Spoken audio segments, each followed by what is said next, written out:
Okay, we're back again, and we're going to compare the old engine harness with the new engine harness.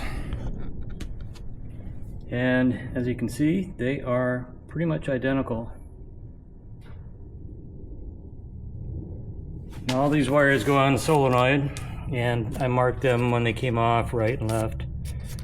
But obviously the big lug goes on the center post.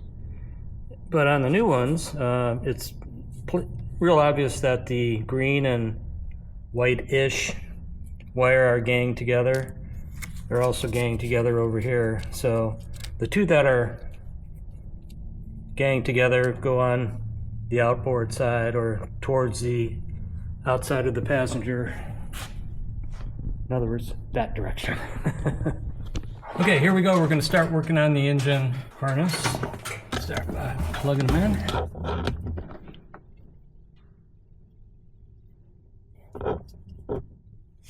Okay, the inboard side has the multiple connectors. So that goes on like this. I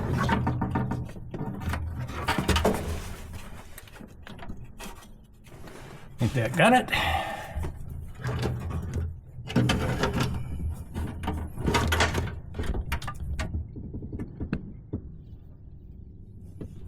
So we've got a keeper here.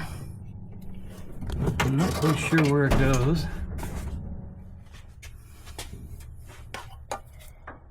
That definitely does go on this way. Oh, it's hard to get to it from there.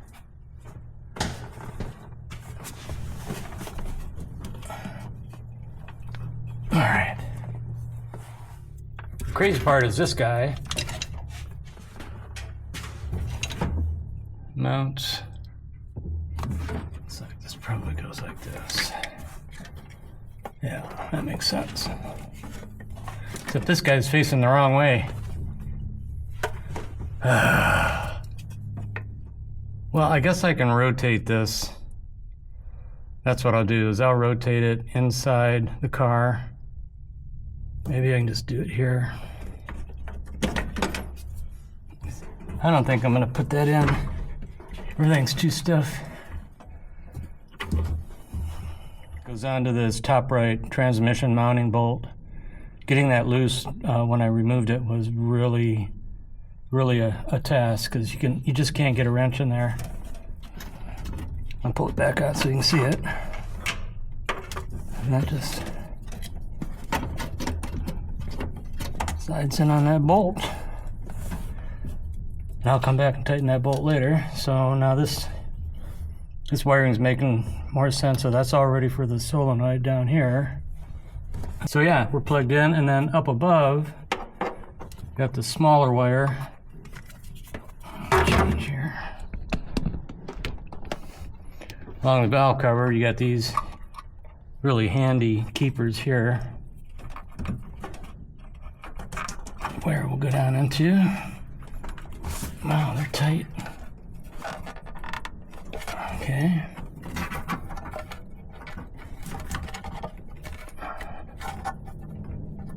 One there.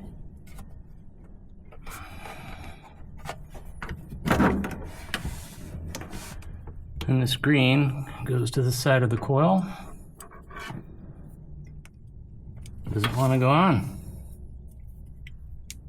It's kind of narrowed at the front, so no big. I think these are 1/4 inch, but I'll verify that in a sec. We'll come back and tighten that one, as well as the nut in the back, and then the wire continues to go.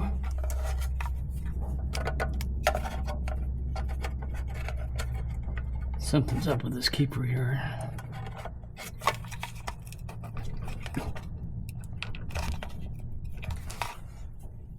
And then that gives us up here at the front. And this goes on the temperature sensor. This guy right here kind of slides over the front. So I just get reoriented here. So here's a temperature sensor. Let me grab a light. Right here. So we'll I'm gonna wire around. I'm gonna need some more slack. So I'm gonna go back to the other side and work some more slack in. All right, again, so we're coming around the valve cover to the front between the upper water pump outlet. And then I just kind of work some more slack into the line so we can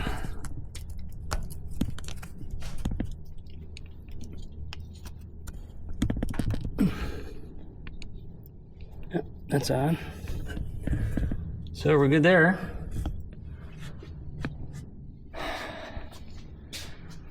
Now all we got left is putting the solenoid wires on and we'll be done. All right, so I've tightened this green wire on the coil, and that is a 3/8 inch nut. So now I'm going to try to get back to this crazy guy way back there. And what I used before was a smaller 3/8 drive ratchet. And so I'm able to just barely get it on. Of course, I'm using a 6-point, so I'm going to make it even harder.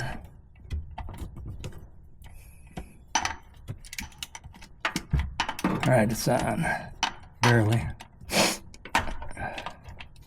Or maybe it's not. There we go. See if I can hand tighten it. I'm gonna try a different angle. Sometimes your arm just won't bend the way you need it to.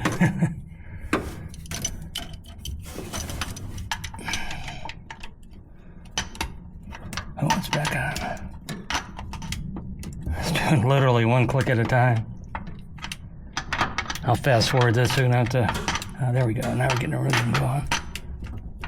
Oh, it's getting tight. All right, success.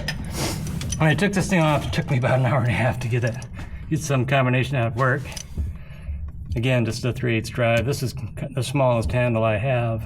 Okay, so we will wrap up the engine harness now. We've got the center post as well as the negative cable to the battery on the center post.